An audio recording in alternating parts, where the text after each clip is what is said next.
요거 얘기할까요? 요즘 재밌었어요. 이거 살펴보다 보니까 좀 재밌었는데, 일본의 시가총액 탑 10 이렇게 한번 분석해봤단 말이죠. 찾아봤어요. 트레이딩 뷰에 보면 나오는데, 도요타 모터스가 지금 시가총액 1등입니다. 자, 1N 환율이 지금 950원 정도 되고 있죠. 그러니까 양자 0.9를 곱해보면 도요타 모터스의 시가총액은 대략 한 460조 원 정도 되는 것 같고요. 그다음에 미쓰비시 파이낸셜 그룹, 그러니까 금융그룹이죠. 330조 원 정도, 320조 원 정도 되겠네요. 그다음에 히타치는 이제 많이 들어보셨을 거예요. 뭐 산업기계 뭐 이런 거 하는 회사라고 보면 되는데, 여기가 뭐 전력망, 철도 뭐 이런 거 하는 회사고, 여기가 지금 26조 엔 정도, 26조 엔 정도 하고 있죠. 소프트뱅크는 유명하죠.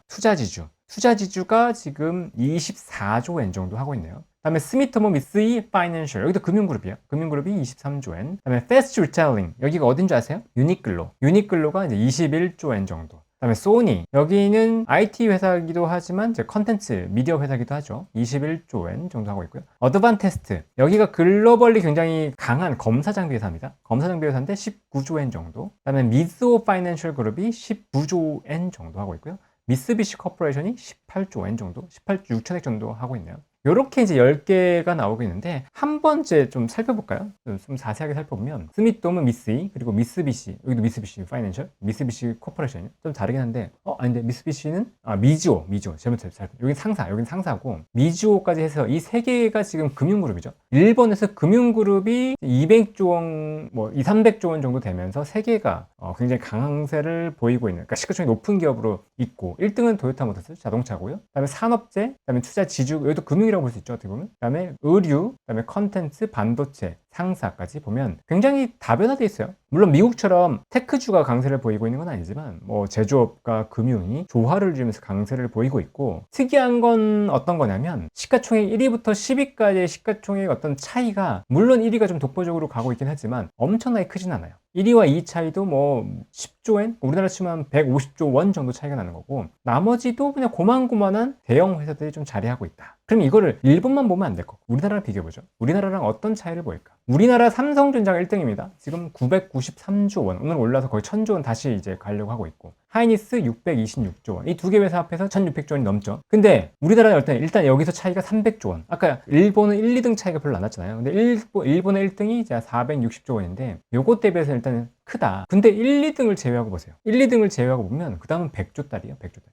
그 다음에 10등도 60조 원. 그러니까 차이가 얼마나 나요? 몰빵. 우리나라 반도체 몰빵이라는 것들을 볼 수 있죠. 그러니까 지금 상황에서 보면 우리나라와 일본의 산업 구조는 굉장히 다르다는 거고, 우리나라가 KB금융이 10위 안에 들어있긴 하지만 61조 원에 불과해요. 그러니까 우리나라 금융이 얼마나 약한지, 우리나라 금융이 얼마나 취약한지를 보여주는 거예요. 취약하다는 표현은 좀 그런데, 우리나라 금융은 글로벌리 나가기에는 너무 작다, 힘이 없다라는 것들을 보여주는 거죠. 우리나라에서 가장 크다고 하는 KB금융도 일본의 금융그룹과는 잽도 되잖아요. 일본의 금융그룹 아까 보셨죠? 3개 그룹이 지금 합해서 봤을 때 상위 3개만 봤을 때도 지금 700조 원 정도 되잖아요, 시가총액이. 그러니까 우리나라는 글로벌리 나가기 위해서는 좀 더 덩치도 키워내고, 그쵸? 그리고 좀 더 과감한 투자도 필요하다라고 좀 생각이 됩니다. 어쨌든 일본과 우리나라의 좀 차이가 좀 크다라는 것들을 보여줬고, 여기서 좀 눈여겨보시는 거 없어요? 도요타 480조 원, 그렇죠? 480조 원. 그리고 우리나라 현대차 100조 원, 기아 60조 원. 전 세계 판매량 1위가 도요타입니다. 자동차 판매량 1위가 도요타. 그 다음에 현대기아차는 몇일까요? 작년 기준으로.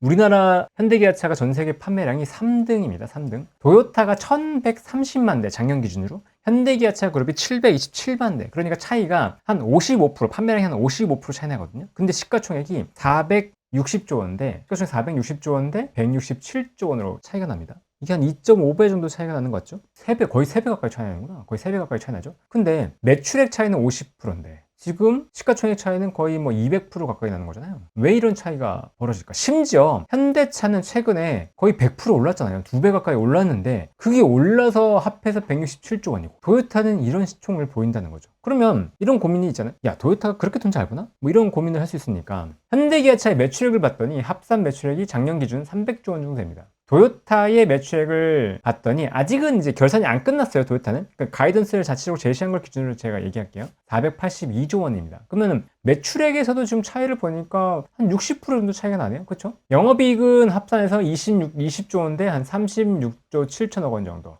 영업이익률을 보니까 좀 차이가 살짝 있긴 하지만 영업이익률에서 엄청난 차이가 있진 않아요. 순이익을 보니까 17조 원과 35조 원. 이게 한 2배 정도 되네요. 그러니까 뭐 돈을 더 잘 버니까 도요타가 더 비쌀 수도 있어 라고 얘기하는 거는 뭐 일견 타당하게 보이기도 하지만 그 정도까지 차이가 나는 게 맞나? 라고 본다 그러면 오히려 현대차가 로봇으로 올리긴 했지만 지금 올라가는 게 오히려 정도가 되는 거 아니야? 라는 생각도 조금 들기는 하죠. 물론 도요타가 전 세계 1등에 대한 프리미엄도 분명히 받을 수 있을 거고 거기에 하이브리드 차를 가장 잘한다는 그런 기대감도 분명히 존재할 거지만 현대차와 기아차가 지금 시가총액에서 또 밀릴 거냐라고 본다면 그렇게까지 밀릴 상황은 아니다라는 것들을 도요타의 비교를 보면 또 알 수 있을 것 같습니다. 그 다음에 지난주에 저희가 태양광 얘기했었죠. 태양광에 대한 추가적인 좀 얘기를 해보면 지난주에 태양광을 얘기했던 건 가격도 떨어지고 있어요. 뭐 중국에서 구조 개편이 있어요. 그래서 태양광 가격이 올라가요. 뭐 우주 태양광 들어가요. 뭐 이런 얘기들을 했었죠. 여기에 추가적인 얘기들, 추가적인 이슈들을 좀 얘기해 본다고 하면 태양광에서 최근 이제 불거졌던 이슈가 두 가지가 있었습니다. 두 가지가 뭐가 있었냐면 하나는 머스크가 거느리고 있는 테슬라와 스페이스X가 중국을 방문했다. 그러니까 임직원들이 중국을 방문했다. 왜? 태양광 업체, 중국의 태양광 업체들을 방문했다라고 했었어요. 중국이 그때 말씀드렸죠. 중국이 태양광 어떤 시장이 한 90% 이상을 장악하고 있기 때문에 태양광을 사업을 하려면 중국이 아니고는 할 수가 없다는 거죠. 그래서 중국과 협상을 해서 뭔가 이제 하려고 했다라고 이제 얘기가 났단 말이에요. 그러면 이렇게 방문해서 중국 업체를 직접 방문했다는 건 진짜 사용을 하려고 하나 보다. 지금 머스크가 1년에 100기가와트 캐파를 구축해서 미국에 일단 100기가와트 진짜 만들겠다라고 하고 있고 지상에 우주에도 100기가와트 하겠다고 발표했는데 이 이후에 실질적인 행보를 보이고 있다는 거예요. 그리고 여기에 추가적으로 최근에 보면 링크드인이라고 이제 그 사람들이 자기 이력서 올리고 뭐 이런 사이트 있죠. 거기에 링크드인에 테슬라의 관계자가 우리 태양광 관련된 인력 뽑아요 라고 또 올려놨습니다. 그러니까 인력도 뽑고 지금 중국도 방문하고 대만도 방문하고 실제로 태양광 관련된 사업을 하나보다 라는 생각이 들게끔 만들고 있죠. 우리나라 쪽으로도 방문하지 않을까 살짝 기대도 해보지만 사실 태양광 산업이 워낙 크지가 않아가지고 방문을 해도 하나 큐셀을 방문하지 우리나라를 방문할 것 같지는 않습니다. 어쨌든 간에 뭐 우리나라도 태양광 관련해서는 분명히 수혜를 받을 거거든요. 태양광 패널 수요가 늘어난다는 것 자체는 모듈 가격이 올라간다는 거고 그러면 우리나라도 수혜를 볼 수 있기 때문에 긍정적이다라고 이제 얘기를 할 수 있는 거고요. 근데 이번에 얘기 나온 것 중에 하나가 우주 태양광이란 말이에요. 우주, 그쵸? 스페이스X랑 그 XA랑 합병을 하면서 처음에는 다들 의아했죠. 약간 두 개 합병해서 뭐 하려고? 그런데 우주 데이터 센터를 짓겠다. 우주에다 데이터 센터를 받겠다고 하니까 사람들이 이제 야 이건 말 된다. XA가 그록을 하는 회사니까 그록의 데이터 센터를 우주에다 지어버리고 우주 위성 통신으로 받아서 쏴주면 야 이거 말 된다. 이렇게 된 거죠. 근데 우주 데이터 센터를 하려다 보니까 그럼 우주 태양광이 있어야 되겠네 라고 얘기 나온 거예요. 그러면 질문을 해볼게요. 100기가와트 지금 머스크가 목표한 게 100기가와트인데 100기가와트가 우주 태양광으로 구성이 되면 우리나라 1년 전력 소요량 대비해서 얼마 정도 될까요? 대충 아세요? 제가 요거를 이제 챗GPT한테 한번 부탁해봤어요. 계산해봐라 라고 했더니 지상 태양광 같은 경우는 100기가와트가 한 20%에서 30% 정도 되고 있고 우주 태양광은 전체적으로 봤을 때 한 우리나라 전력 수요량의 한 1.5배? 왜냐면 우주 태양광은 24시간 내내 들어오니까 계속 있게 되는 거예요. 그래서 우주 태양광이 굉장히 좋다라고 이제 얘기할 수 있는 거죠. 우주 태양광이 어마어마하다. 100기가와트가 어마어마하고 그걸 가지고 충분히 데이터 센터를 돌릴 수 있다라고 얘기할 수 있는 거죠. 근데 우주 태양광의 관건이 뭐냐면 가벼워야 돼요. 일단 가벼워야 되고 그리고 깨지면 보수 같은 게 어려우니까 무겁고 깨지는 걸 갖고 가기가 어렵다는 거죠. 근데 현재 주력 태양광 패널은 실리콘이란 말이에요. 실리콘은 이렇게 불투명하고 무겁고 이러니까 이걸 가지고 가기는 어렵다. 그래서 지금 우주 태양광에 주로 쓰이는 게 CIGS라고 하는 염료 가무용 전지거든요. 근데 최근에 곽강받고 있는 거 실제 테슬라 관계자들도 방문한 거 페로브스카이트를 방문을 했어요. 그 전에 잠깐 이거 얘기 드리면 이게 우리나라에서 고안한 우주 태양광 관련된 내용이거든요. 이게 어떻게 이제 만들어지냐면 이거 뭐 영상 보고 재밌었는데 일단은 이 기본 버스 이게 그 지상과 통신하는 요 기지를 만들고 그다음에 이렇게 펼쳐요. 여기 가운데 있는 거 펼치고 그다음에 우주 왕복선이 이걸 계속 그러니까 로봇을 이용해서 우주 왕복선과 로봇을 이용해서 이걸 계속 확장합니다. 요거 은색을 계속 확장해서 뼈대를 만들어요. 안테나처럼 뼈대를 만들고 그 다음에 돌돌 말린 태양광을 여기다 이렇게 붙여요. 그리고 처음에 여기만 열어놨습니다. 여기만. 그래서 일부 태양광 받으면서 궤도를 올려놔요. 궤도를 올려놓고 나서 나머지 태양광도 말린 것들을 다 펼칩니다. 그렇게 해서 우주 태양광을 만들고 그 다음에 여기서 이제 지상으로 보낸다라는 게 우리나라 우주 태양광의 어떤 계획인데 어쨌든 보면 말려야 되잖아요. 그쵸? 근데 실리콘은 말릴 수가 없어요. 딱딱하니까. 이 말리는 것들을 위해서 지금 얘기 나오는 게 CIGS 그리고 페로브스카이트다. 이렇게 돼야지 투명하고 말릴 수 있다라는 거고요. 그 다음에 우주 태양광을 기왕이면 보낼 거면 효율이 높아야 된다. 태양광에 대한 효율이 높아야 되는데 그걸 높이기 위한 전략이 또 페로브스카이트가 필요하다라고 얘기 나오고 있죠. 페로브스카이트는 뭐냐면 물질이에요, 물질.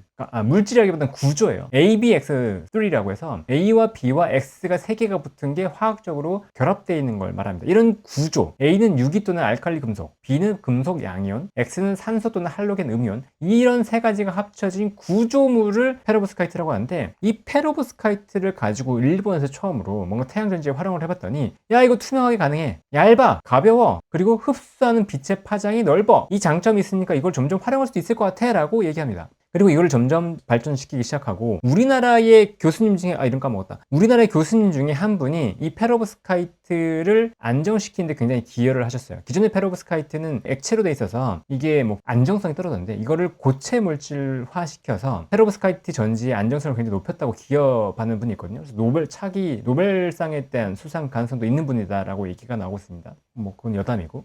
아까 제가 뭐라고 했냐면, 그 태양광 패널의 파장이 있잖아요, 파장. 태양광은 파장이 자외선부터 적외선까지 굉장히 짧은 단파부터 장파까지 나눠져 있어요. 근데 특정 물질이 이 모든 파장을 한 번에 흡수할 수 없습니다. 그러니까 태양광 벤즈의 효율은 절대 100%가 될 수 없고, 특정 태양광 패널의 효율이 최대 뭐 31%, 31.4%라고 얘기 나오고 있고요. 실리콘 같은 경우에는 적외선 쪽에서만 받아들이고 있는데, 이 적외선 전지 같은 경우에는 최고가 한 29%대 정도가 이론적으로 최대라고 얘기하고 있어요. 근데 이 페로브스카이트는 자외선 때부터 가시광선까지를 받아들일 수 있기 때문에 이 실리콘 전지를 보완할 수 있다라고 얘기가 나오고 있죠. 근데 이게 특징이 뭐였죠? 특징이 투명하다. 그럼 보세요. 실리콘 전지는 두 개를 붙이기가 애매해. 불투명하니까. 근데 실리콘 전지 위에 이 페로브스카이트를 딱 붙여봐요. 그러면 투명한 전지고, 이거는 자외선을 받는데, 그 나머지 얘가 흘린 적외선을 밑에서 또 받을 수 있잖아요. 그러니까 이걸 텐덤 구조라고 하는데, 이 텐덤이 되면 태양광에 대한 효율이 올라가겠죠. 이론적으로 얼마까지 올라갈 수 있냐면 44%까지 올라갈 수 있다라고 얘기합니다. 그러니까 이 텐덤 전지를 구성을 해서 태양광 발전을 하려고 하겠죠. 왜? 사이트를 아낄 수 있으니까. 그리고 우주 태양광 같은 경우에는 더더욱이나 어차피 쏴야 되는 것들은 우리가 우주 로켓을 발사를 해야 되니까, 이 발사하는 것 대비해서 효율이 좋은 게 훨씬 더 중요하잖아요. 돈은 좀 덜더라도 발사 비용이 있으니까. 그러니까 지금 얘기 나오는 건 실리콘이랑 텐덤을 할 수 없고, 그쵸? 얘기 나오는 건 CIJS와 이 페로브스카이트를 텐덤을 해서 요거 태양광 전지를 날려보내겠다라고 하고 있는 거예요. 그러니까 페로브스카이트가 지금 각광을 받고 있다라는 거였고, 최근에 이제 제 카페에는 한번 올렸었죠. 페로브스카이트 관련된 기업들을 한번 보셔야 될 것 같다라고 얘기했었고, 우리나라에서 태양광 패널을 하는 기업, HD 현대에너지솔루션, 하나솔루션, 이런 기업들은 실제로 그 자기들이 원래 하고 있는 실리콘과 페로브스카이트 텐덤셀을 연구하고 있고요. 양산까지도 지금 진행을 준비하고 있습니다. 그리고 어쨌건 그 우리나라도 페로브스카이트가 있다. 그리고 페로브스카이트 전지를 개발하는 회사가 있어요. 유니테스트라고. 오늘 이제 통화도 해봤더니 페로브스카이트 계속 진행하고 있습니다. 대기업과도 진행을 하고 있고, 근데 대규모 양산은 아직 좀 잘 안 되고 있어요 라고 얘기하더라고요. 근데 이 회사가 페로브스카이트만 가지고 24년에 효율이 20%까지 올랐거든요. 현재 실리콘 전지 같은 경우에는 최고 효율이 한 28%대까지 가니까 차이가 좀 있긴 하지만, 텐덤셀 구성할 때 굉장히 유리할 수 있다는 것들을 보여주는 거죠. 그래서 그 태양광 관련해서 보면 페로브스카이트에 관련된 이슈들이 조금 더 이어질 수도 있다. 그리고 이 태양광이 다른 사람도 아니고 머스크의 입에서 나온 얘기이기 때문에 조정이 있다 그러면 다시 한번 관심을 받고 시장에서 보지 않을까라는 생각이 좀 들더라고요. 그래서 태양광 관련된 기업들은 조금 재밌게 공부해 보셔도 좋을 것 같고, 특히나 하나솔루션 같은 경우에는 턴어라운드에 대한 기대감도 있어요. 회사가 내부적으로 올해 그 실리콘 기반 태양전지가 작년 4분기에 이제 3천억 적자였는데, 올해 흑자 전환 얘기하고 있거든요. 그리고 태양광 화학 사업도 있는데, 화학 사업도 턴어라운드를 얘기하고 있기 때문에 하나솔루션 한번 사업 공부해 보시면 재밌을 것 같습니다.